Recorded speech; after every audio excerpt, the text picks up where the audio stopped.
제 사연을 클릭하신 많은 분들 안녕하세요. 날씨가 정말 많이 덥죠. 이런 날씨에 야외 활동을 하다가는 열사병으로 쓰러지기 쉽습니다. 여러분, 열사병에 걸리지 않도록 물 자주 드시고 야외에 오래 계실 때는 너무 꼭 그늘에서 쉬시거나 시원한 건물로 들어가세요. 그럼 제 소개를 우선 드릴게요. 저는 두 아이의 엄마이자 변호사로 일하고 있어요. 나이는 올해로 48이 되었네요. 언제 이렇게 나이 먹었는지 가끔 깜짝 놀랄 때가 있어요. 하지만 지금 저는 제 삶에 아주 만족하고 있습니다. 이렇게 평범하게 제가 원하던 인생을 살기까지는 수많은 우여곡절이 있었습니다.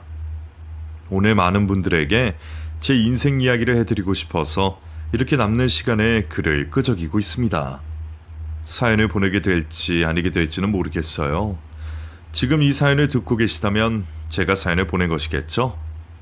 제가 제 인생 이야기를 써봐야겠다는 결심을 한 계기가 있었어요.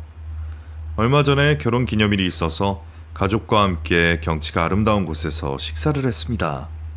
그런데 노을 지는 하늘을 보다가 불현듯 제 지금의 삶이 정말 기적 같다는 생각을 하게 되었거든요. 제 사랑하는 아이들과 남편, 그리고 혼자서 열심히 노년 생활을 보내려고 하시는 저희 친정엄마, 모두 건강하게 잘 지내고 있는 것도 기적이고 이런 삶 가운데 제가 있는 것도 기적이라는 생각이 들었어요. 그런 제게 고통을 줬던 사람의 추락을 보게 된 속 시원한 저의 경험담을 지금부터 풀어내 보겠습니다.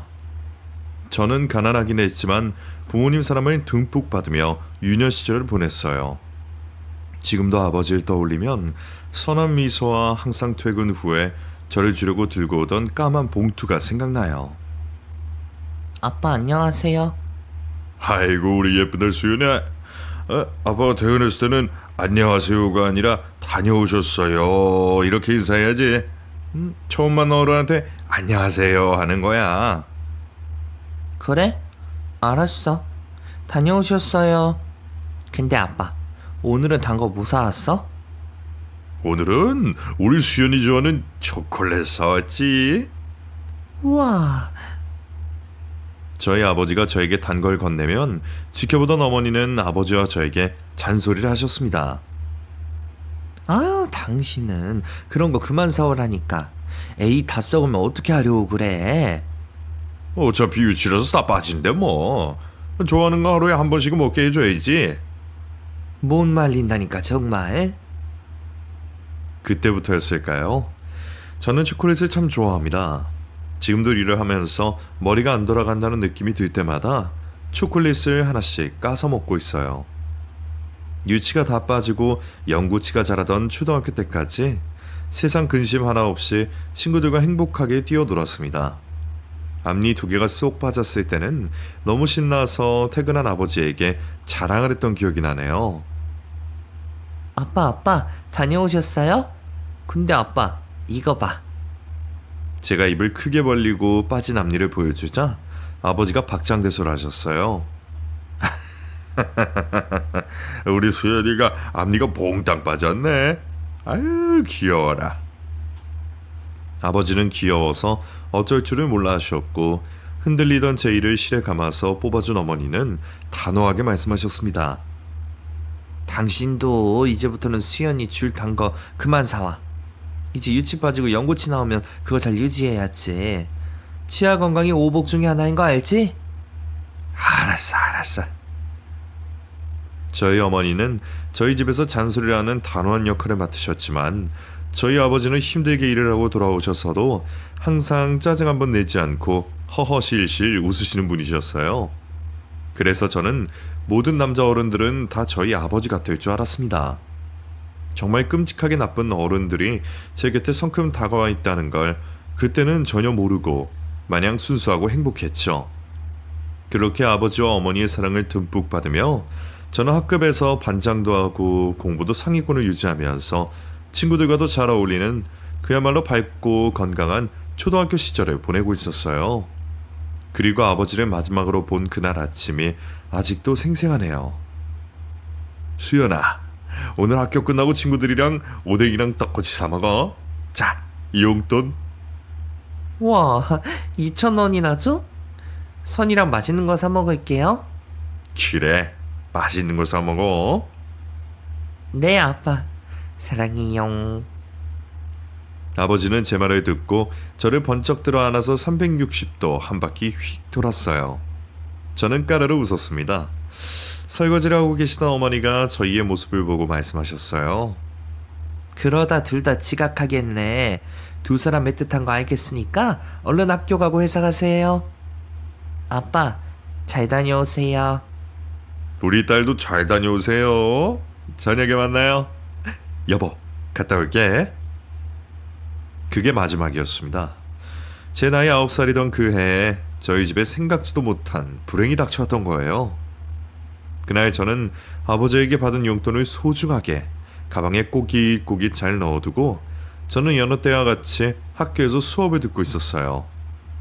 아침에 선이에게 학교 끝나고 같이 분식집에 가자는 약속까지 한 상태였습니다.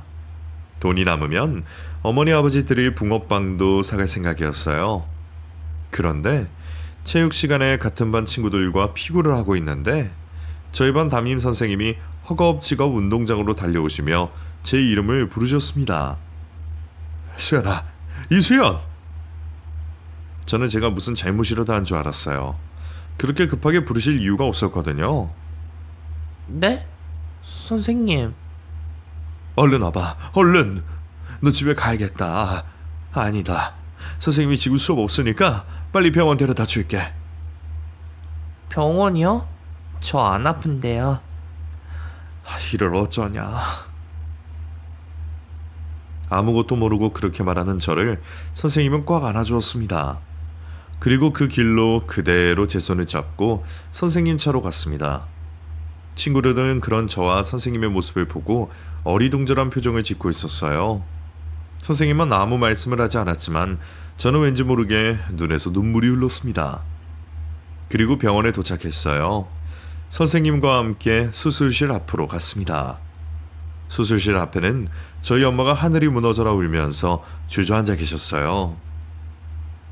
수연아, 선생님. 수연이 어머니, 아버님 괜찮을 거예요. 저는 학교 일 때문에 먼저 가보겠습니다. 수연아, 학교에서 보자. 네, 선생님 감사해요. 그래.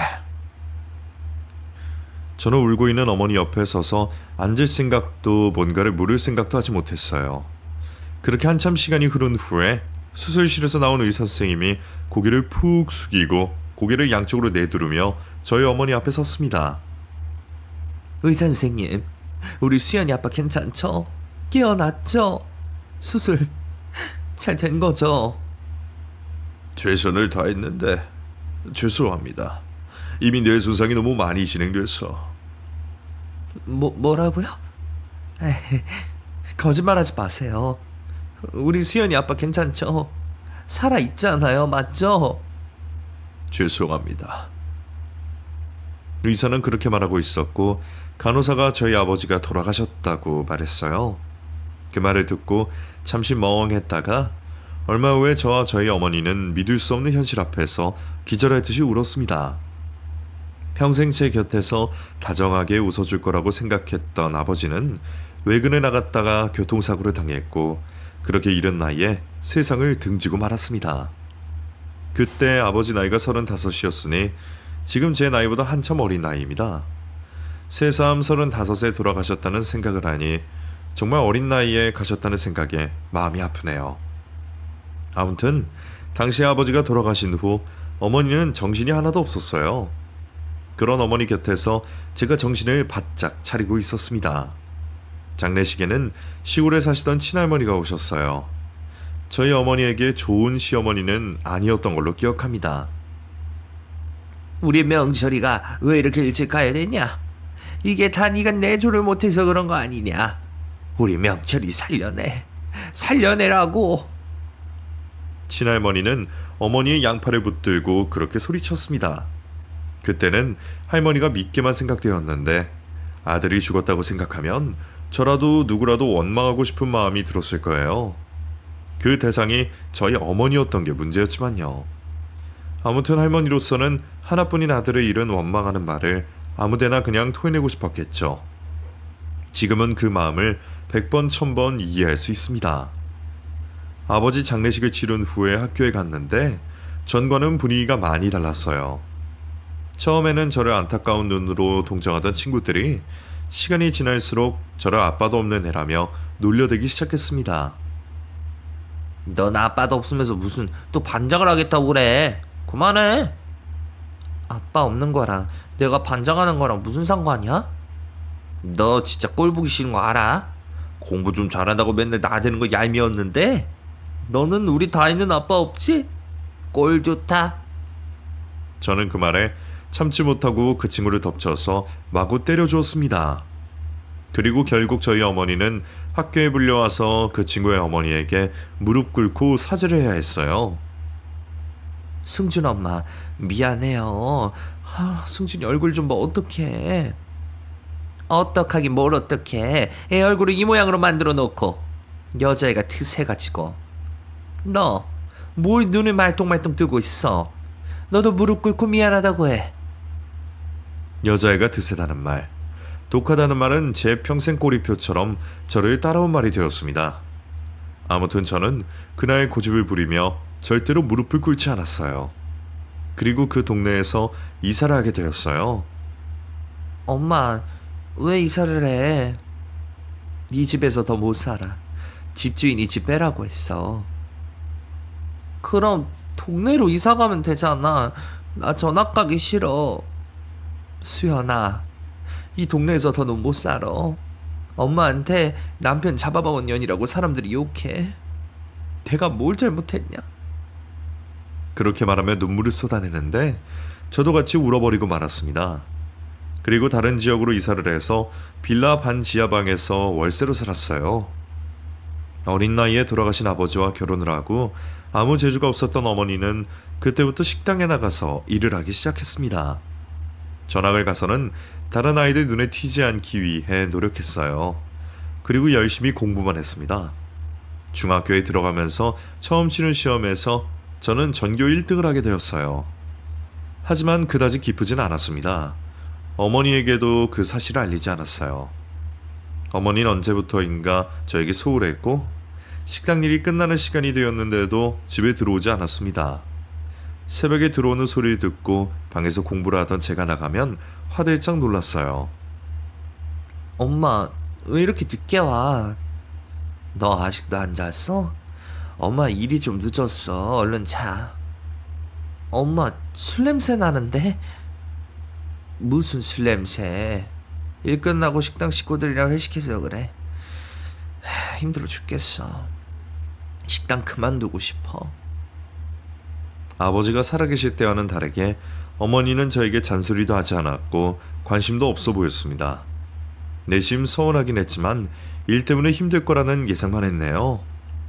저는 학교에서는 한두 명의 친구만 가깝게 두고 있었고 저는 정말 미친 듯이 공부에만 매달렸습니다.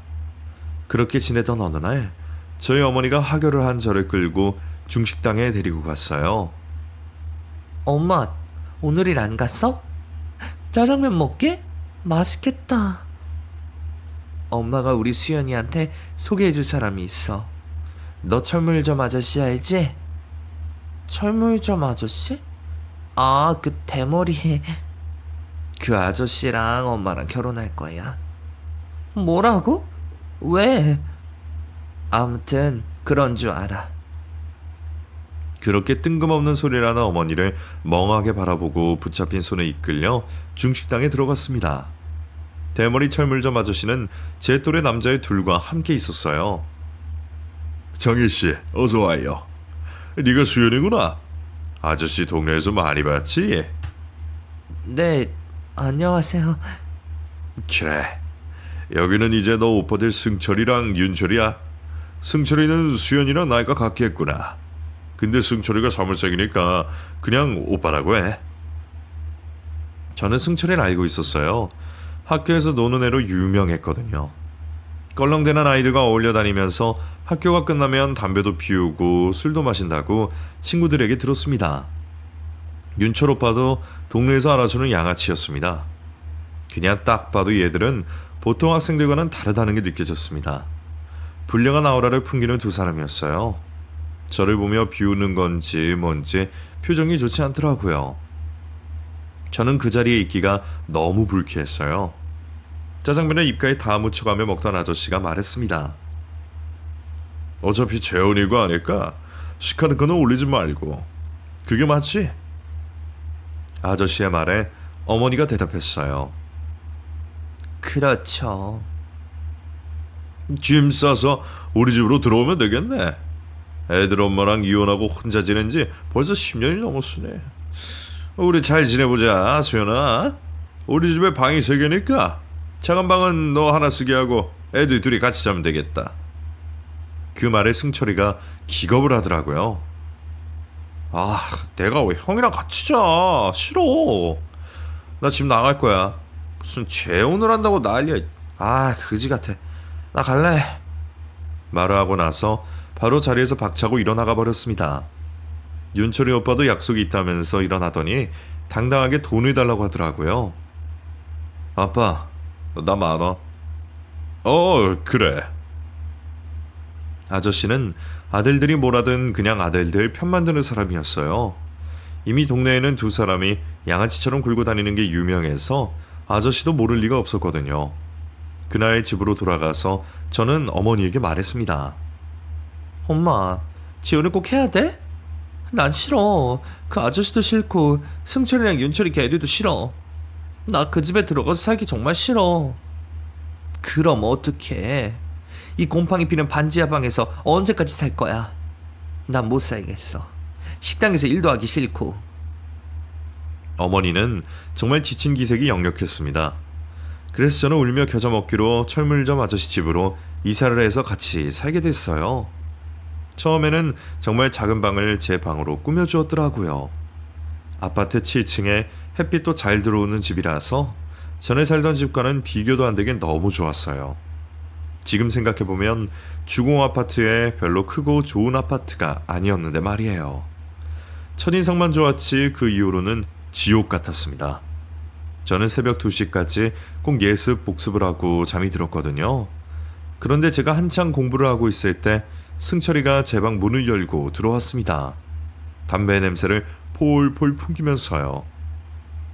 야, 너 나가. 여기가 내 방인데 어딜 나가라는 거야. 네 방은 무슨, 여기 내 방이야. 나가. 그래, 공부는 좀 하나 보더라. 공부해서 뭐하냐? 사람이 꾀를 부릴 줄 알아야지. 요즘 공부한다고 다 잘 되는 세상이 아니에요. 너는 또 다른 학교 애들이랑 술 먹고 담배 피고 그러고 놀다가 온 거야? 얼마나 꾀를 잘 부릴 줄 알면 그러고 다니냐? 제 말에 갑자기 눈을 희번떡대더니 소리를 지르며 제 책상 위의 책을 다 저에게 집어 던졌습니다. 이 미친년이 뭐라는 거야? 저는 비명을 질렀고 그 소리에 저희 어머니와 새아빠가 깨서 나왔어요. 새아빠가 책을 집어 던지는 승철이에게는 아무 말도 하지 않고 저에게 말했습니다. 너는 지금까지 앉아 공부했냐? 유난도... 야, 계집이가 공부해서 어디다가 쓰려고 그래? 네 엄마처럼 팔자 좋은 남자 하나 꼬셔서 시집이 나가면 되지. 에휴, 승철아, 그냥 이 방 너 써라. 그 말을 듣고 너무 수치스러웠어요. 제 어머니를 봤는데 어머니는 제 눈을 피했습니다. 그리고 승철이 그 자식이 또 소리 질렀어요. 아빠, 진짜 이끌을 것이지. 여기 원래 내 방이잖아. 이 벌레 같은 애한테 뺏겨서. 아, 짜증나. 승철이 그놈은 그렇게 말하더니 제 짐을 거실로 집어 던졌습니다. 새아빠는 말리지도 않고 그 꼴을 그대로 보고만 있다가 방으로 들어가 버리더라고요. 어머니도 잠시 후에 새아빠를 따라서 방으로 들어가 버렸습니다. 제 짐을 다 내던진 승철이가 말했어요. 야, 그지야. 넌 저기 베란다 앞에서 쭈그려 살아. 내 눈에 띄지 말고. 알았냐? 마음 같아선 달려들어서 죽이 되든 밥이 되든 그놈의 머리카락을 다 쥐어 뜯어버리고 싶었는데 그럴 수가 없었습니다. 그 뒤로 저는 제 방을 잃고 거실 구석에 작은 탁자를 펴놓고 작은 스테이트를 켜놓고 공부를 했어요. 그리고 이불을 깔고 새우잠을 자야 했습니다. 그런데 어느 날이었어요. 뭔가 꿈틀꿈틀 제 몸 위에 손이 움직이는 것 같아서 깜짝 놀랐을 했더니 윤철이 오빠, 아니 그 미친놈이 술 냄새를 풍기며 제 몸을 더듬고 있었습니다. 뭐야 미친놈아. 저는 너무 놀라서 탁자 위에 있던 삼각자로 윤철이의 머리를 때려버렸어요. 모서리로 맞았는지 피가 나더라고요. 그러자 피가 난다고 난리 쳤습니다. 피야. 아이씨, 아빠. 그 밤에 또 새아빠가 부시시 일어나더니 거실로 나와서 상황을 보고는 제 아들 머리에서 나오는 피를 보고 이성을 잃었어요. 뭐야, 왜 피야? 너 또 싸웠어? 아니 이거 봐, 이년이 차로 내 머리 찍었다니까. 뭐? 하여튼 지아 엄마랑 다르게 애가 왜 이렇게 늦새? 너 미쳤냐? 그 말을 듣고 저도 참지 못해서 소리를 질렀습니다. 윤철이 이 새끼가 나 만지려고 했다고요. 제 말은 들을 생각도 없더라고요. 제 아들 머리에 난 작은 상처에 약을 발라주고 밴드를 붙여주느라 여념이 없었습니다. 저희 어머니는 뒤늦게 나와서 상황 파악을 한 후에 저를 감싸주었어요. 아니 윤철아, 우리 수연이 만졌어? 너 미쳤니? 수연이 네 동생이야. 동생은 무슨, 피 한 방울 안 섞였는데.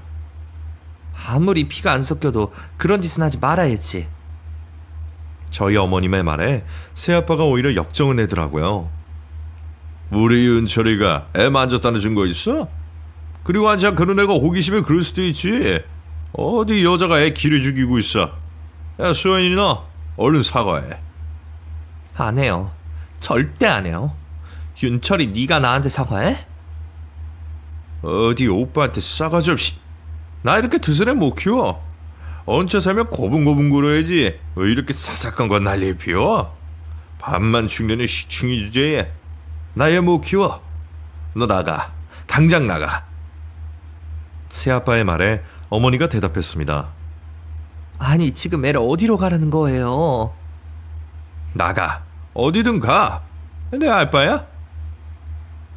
저도 그럴 생각이에요. 이 그지 같은 집구석에 살 생각 저도 없다고요. 저는 그 집에 한시라도 더 붙어 있고 싶지 않았어요. 그래서 어머니에게 친할머니 주소를 달라고 말했습니다. 그리고 제 짐을 대충 싸서 그 길로 버스터미널에 갔습니다. 어머니가 저를 따라왔어요. 왜 따라와? 가. 수연아, 미안해. 엄마, 이제라도 그 아저씨랑 헤어져. 우리 둘이서 살 때가 더 행복했잖아. 그 아저씨랑 그 아들들 제정신 아니야. 알잖아. 미안해. 엄마는 친정도 없고 의지할 곳이 하나도 없어. 나한테 의지해. 미안해. 어머니는 그렇게 말하며 저에게 돈 5만 원과 버스표를 쥐어주었습니다. 저는 이를 꽉 깨물고 절대 울지 않으려고 했어요. 그리고 버스에 올라타고 나서야 서러움이 북받쳐와서 엉엉 울었습니다. 그 후로는 친할머니 댁에서 살면서 고등학교는 검정고시로 패스했어요.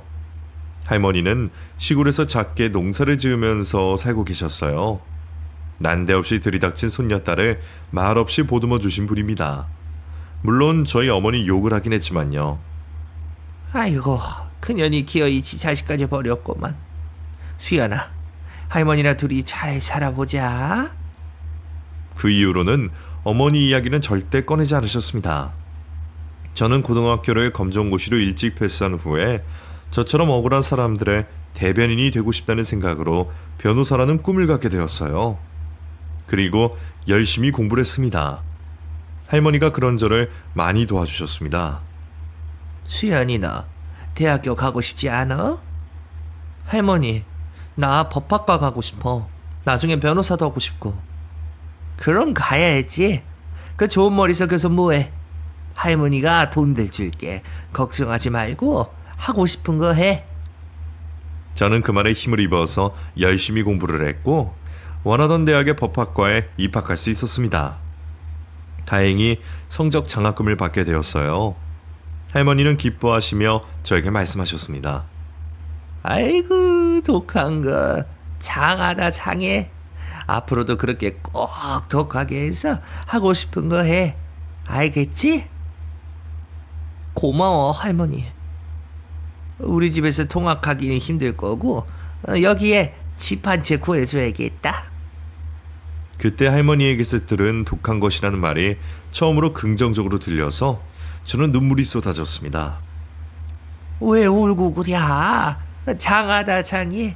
우리 온 동네방네 자랑하고 싶네. 이 돈 얼마 안 되는데 가지고 가서 집 구하는 데 써. 할머니 안 줘도 돼. 내가 알아서 할게. 이럴 때는 독하게 굴 필요 없어. 사람이 독할 때는 독해도 슬쩍 넘어갈 때도 있어야지. 이거 얼마 안 돼. 공부 열심히 하고 할머니한테 가끔 전화하고. 당연하지. 할머니밖에 없네. 저는 군말 없이 할머니가 준 돈으로 작은 원룸을 전세로 구해서 그곳에서 대학교를 다녔습니다. 아르바이트를 하랴 공부하랴 딴 생각이 들 틈이 없이 바쁘게 살았어요. 저도 사람인지라 가끔씩 어머니가 생각나고 잘 지내고 있는지 걱정이 되더라고요. 그럴 때마다 지옥 같던 새아빠와 승철이, 윤철이를 집에 얹혀 살던 지옥 같은 일을 떠올리며 고개를 내저었습니다. 그리고 잡생각을 다 떨쳐내기 위해 공부에 더욱더 매달렸던 것 같아요. 그러다 보니 대학생활 내내 저는 성적 장학금을 한 번도 놓치지 않았습니다. 그리고 제가 대학교 4학년을 졸업하던 그날 할머니는 제 졸업식에 참석하지 못하셨어요.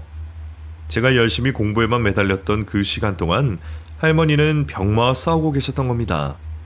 그 사실을 나중에 알게 되었네요.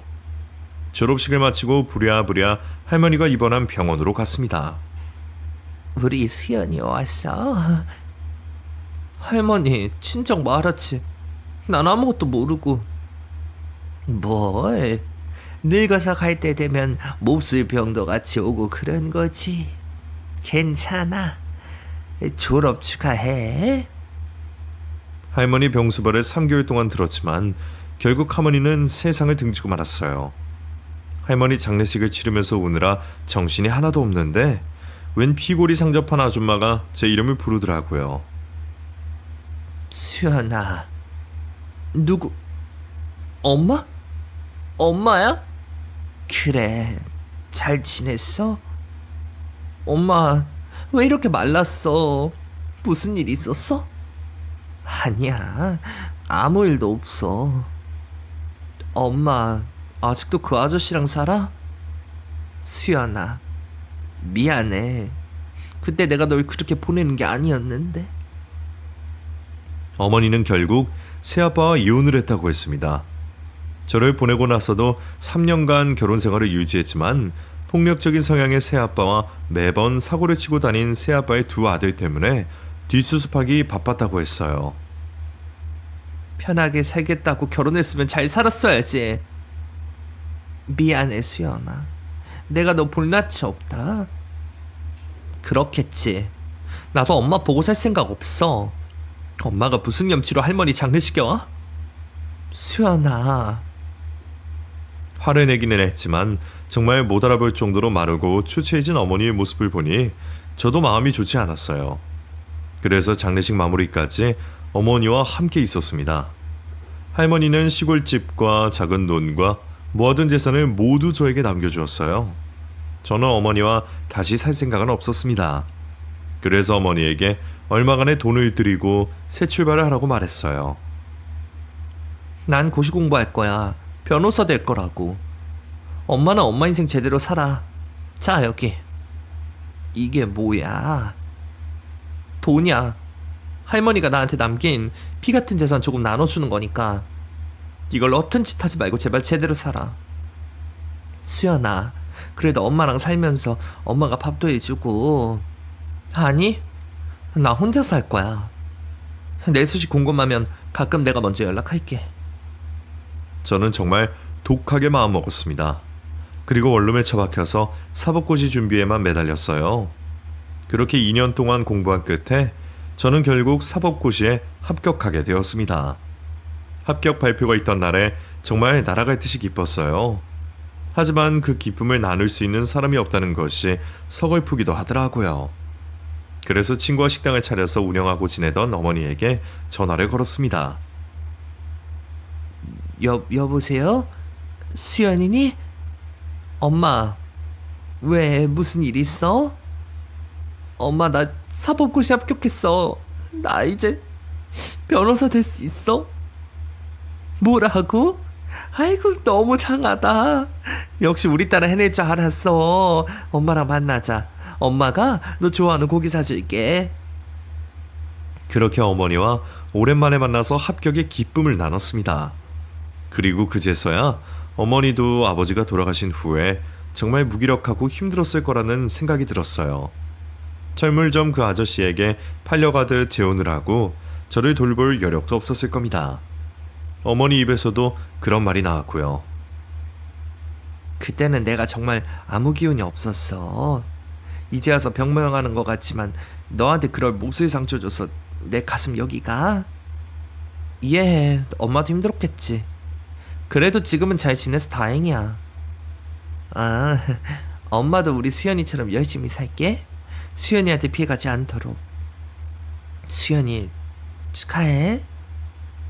그렇게 저는 사법연수원에 들어가서 2년간 지내게 되었습니다. 그곳에서 오랜만에 친구들도 많이 사귀게 되었어요. 그리고 지금 남편도 만나게 된 곳이기도 하네요. 2년의 연수를 잘 마친 후에 저는 비로소 꿈꾸던 변호사가 될 수 있었습니다. 유명 변호사 사무실에 입사를 해서 저는 제 자리를 얻고 사건을 맡아서 직무를 수행하게 되었네요. 열정이 가장 가득했던 시기였죠. 지금도 마찬가지지만 그때는 더 불타올랐던 때였어요. 가끔 재판에서 지면 그렇게 마음이 안 좋았는데 그럴 때마다 제 곁에 지켜준 사법연수 동기 친구와 연애를 했습니다. 그리고 3년의 열애 끝에 저희는 결혼을 해서 평생의 동반자가 되었어요. 남편과 저는 의기투합해서 제 이름과 남편 이름을 내건 변호사 사무실을 차리게 되었습니다. 여보, 우리 잘해보자. 당신만 옆에 있으면 아무 걱정이 없어. 든든한 우리 수연이 잘해보자고. 그렇게 1년의 시간이 흐른 어느 날이었어요. 사무실 밖에 시끄럽더라고요. 그리고 잠시 후에 직원이 들어와서 말했습니다. 변호사님, 아버님이라고 자꾸 무턱대고 들어오겠다고 하시는데. 아버님? 내 아버지? 네. 그러는 사이에 익숙한 대머리가 제 사무실 안으로 버럭버럭 소리를 지르며 들어왔습니다. 여기 내 딸내미 있다니까. 맞네. 수연아, 나 네 새아빠야. 기억나지? 그 뻔뻔한 얼굴과 목소리에 소름이 끼쳤습니다. 그런데 한편으로는 무슨 일로 어떻게 알고 여기까지 찾아왔는지 궁금하더라고요. 무슨 일이세요? 수연아, 우리 좀 살려줘. 예전 새아빠는 제 앞에 다짜고짜 무릎을 꿇더니 빌기 시작했습니다. 그게 무슨 말이에요? 알아들을 수 있게 말해보세요. 너희 오빠 승철이랑 윤철이가 지금 사기로 고소를 당했어. 내가 너 변호사 된 거 알고 얼마나 기뻤는 줄 아니? 그렇게 열심히 하더니 결국에는 변호사가 되었구나. 아저씨, 소름 끼치게 그런 소리 그만하세요. 제가 오빠가 어딨고 아빠가 어딨어요. 제 아버지는 돌아가신 지 오래예요. 그리고 아저씨, 우리 엄마랑 이혼했다면서요. 법적으로 아무 상관도 없는 사람한테 와서 뭐라고요? 수연아, 그땐 내가 미안했어. 아들놈도 기죽을까봐 죽을 죄를 지었다. 용서해다오. 듣기 싫고. 수철이 윤철이가 무슨 짓을 했는데요? 걔들이 장사를 한다고 했는데 그게 다단계였던 모양이야. 걔들도 모르고 한 거지. 근데 사람들이 주도자라고 고소를 해서 지금 징역 살게 생겼어. 너 유용한 변호사라며 내가 다 찾아봤어? 예창을 생각해서 좀 도와줄 수 없겠니? 그런 말을 듣는데 너무 안심해서 피식 웃음이 나더라고요. 참, 그렇게 아들들이라고 감싸더니 결국에는 그 모양 그 꼴이 됐군요. 변호사라고 아무나 다 변호해준 줄 아세요? 저는 그런 쓰레기 새끼들 변호해줄 생각 티끌만큼도 없어요. 지금 변호사인 제 시간 쓰게 하셨죠. 이것도 상담비로 포함되니까 돈 내고 가세요. 아니 수연아, 너 어쩜 그렇게... 독하다고요? 독한 게 아니라 이게 정상인 거예요. 댁내 아들들이 비정상의 사회 부적응자 쓰레기들인 거고요. 제가 적산하는 셈 치고 상담비는 안 받을게요. 내 사무실에서 얼른 꺼지세요. 제가 그렇게 소리치는데도 자리에서 일어날 생각을 하지 않더라고요. 저는 결국 업무방해로 경찰에 신고를 했습니다. 새아빠는 경찰이 오기 전까지 한 번만 봐달라고 눈물까지 흘리며 계속 애원하더라고요. 수연아, 한 번만. 우리 아들들 징역 보낼 수는 없잖아. 그래도 한때 네 오빠였잖냐. 자꾸 그 오빠 소리 하실래요? 근데 아저씨 울어요? 남자가 가오상하게 왜 울어요? 그 말을 듣고 그 대머리 아저씨가 화가 났는지 머리까지 새빨갛게 달아오르더라고요. 그래도 자기 형편상 저에게 예전처럼 화를 내지는 못하고 꾹꾹 눌러 참는 게 눈에 보였습니다. 그래, 내가 얼마나 속이 상하면 이렇게 오랜만에 만난 딸 앞에서 눈물을 흘리겠니? 그 말을 듣고 저는 저희 사무실 직원에게 말했습니다. 땡땡씨, 우리 탕비실에 소금 있나? 없으면 밑에 마트에서 굵은 소금으로 하나 부탁할게요. 경찰 오기 전에 빨리요.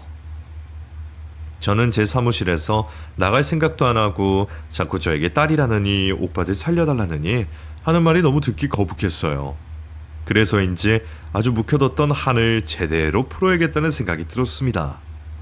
제 요청에 경찰이 오기 전에 직원분이 굵은 소금을 사왔어요.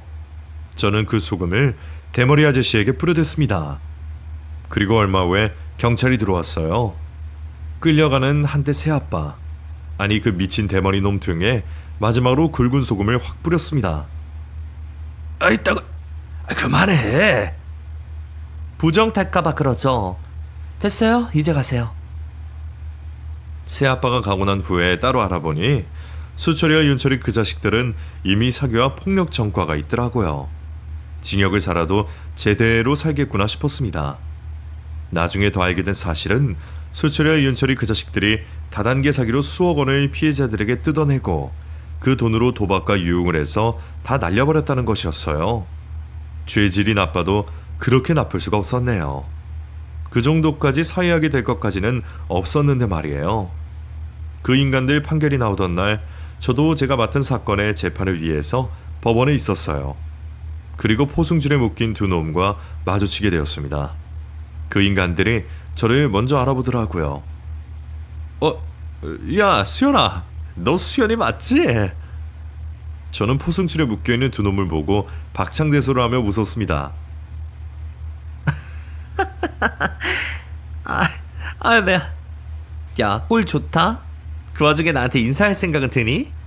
너희 떡잎부터 알아봤는데 결국에는 이렇게 사회의 암적인 존재가 되었구나. 너무 잘 어울린다. 포승줄 이렇게 잘 어울리는 범죄자 처음 보네. 일부러 제가 그렇게 웃으며 말했습니다. 그 인간들은 저에게 달려들듯이 굴다가 묶여있는 지들 모습과 당당하게 변호사 역할을 하러 법원에 온 제 모습을 보더니 아무 말 없이 고개를 푹 숙이더라고요. 그날 정말 10년 묵은 체중이 히말라야 천연 안반수를 꿀꺽꿀꺽 삼킨 듯이 훅 내려가는 기분이었어요. 20여 년 전에 저에게 지었던 범죄의 죗값을 어떻게든 받게 되었다는 것에 저는 기뻤습니다. 그날 저는 제가 맡은 재판에서도 승소를 했고 그 범죄자 놈들은 징역 5년에 벌금형까지 받게 되었다는 소식을 듣게 되었네요. 얼마 후에 너무 기분이 좋아서 저는 오랜만에 친정어머니를 만나서 같이 그 이야기를 하면서 식사를 했습니다. 그 인간들 결국 범죄자로 자랐더나? 그렇게 끼고 돌더니 참. 엄마도 소식 들었어. 아유, 그 인간 벌금 갚아주느라 있던 재산도 다 날리고 지금 달린 모양이던데? 엄마한테 연락했어? 아니, 난 그 인간 생각만 해도 소름 끼쳐. 어쩌다 알게 됐어. 엄마, 다시는 그런 인간들이랑 얽히면 안 돼. 그럼 걱정 마. 그런데 저희 어머니 표정이 썩 좋지만은 않더라고요. 그래서 걱정되는 마음에 제가 물었습니다. 근데 기쁜 날인데 엄마 표정이 왜 그래? 아니, 그때 내가 너 고생시킨 거 생각이 나서. 그 말을 하고는 어머니가 눈물을 쏟아냈습니다. 또 이러신다. 엄마 그만 울어. 이제 우리 묻혔던 한 다 푼 거야. 이제 다 잊자. 알았지? 그래. 엄마 이제 안 울게. 미안했어, 우리 딸. 또 그러네. 오늘로 그 인간들에 대한 이야기 끝. 알았지? 알았어. 한때 어머니의 잘못된 선택으로 겪지 않아도 될 고통을 겪기는 했었죠. 하지만 그걸 반판으로 저는 더욱 제 꿈에 다가갈 수 있었고 결국에는 제 목표한 바에 도달하게 되었습니다. 저는 결혼한 제 사법연수원 동기이자 남편과 여전히 서로의 동료이자 인생의 동반자로 잘 지내고 있어요. 그리고 저에게는 아들과 딸이 있습니다. 제 아이들도 저희 부부처럼 약한 사람을 돕는 정의로운 사람이 되었으면 좋겠어요. 다행히 그렇게 성장하고 있는 중이고요. 저희에게 고통을 줬던 그 인간들은 징역을 살고 나와서도 정신 못 차리고 또 사기를 쳐서 징역을 살고 있다고 들었습니다. 소식을 듣고 싶지 않아도 어떻게 알게 되네요. 아무튼 그 인간들은 평생 갱생하지 못하고 그렇게 살다 죽을 모양입니다. 사실 정신 차리고 제대로 살았으면 하는데 그게 쉽지만은 않겠죠. 여러분, 더운 여름에 제 사연 들어주시느라 고생 많으셨어요. 들으면서 답답하셨을 텐데 그래도 인과응보의 결과를 보시고 마음이 놓이셨으면 좋겠습니다. 그럼 더운 여름 건강 유의하시고 행복하세요.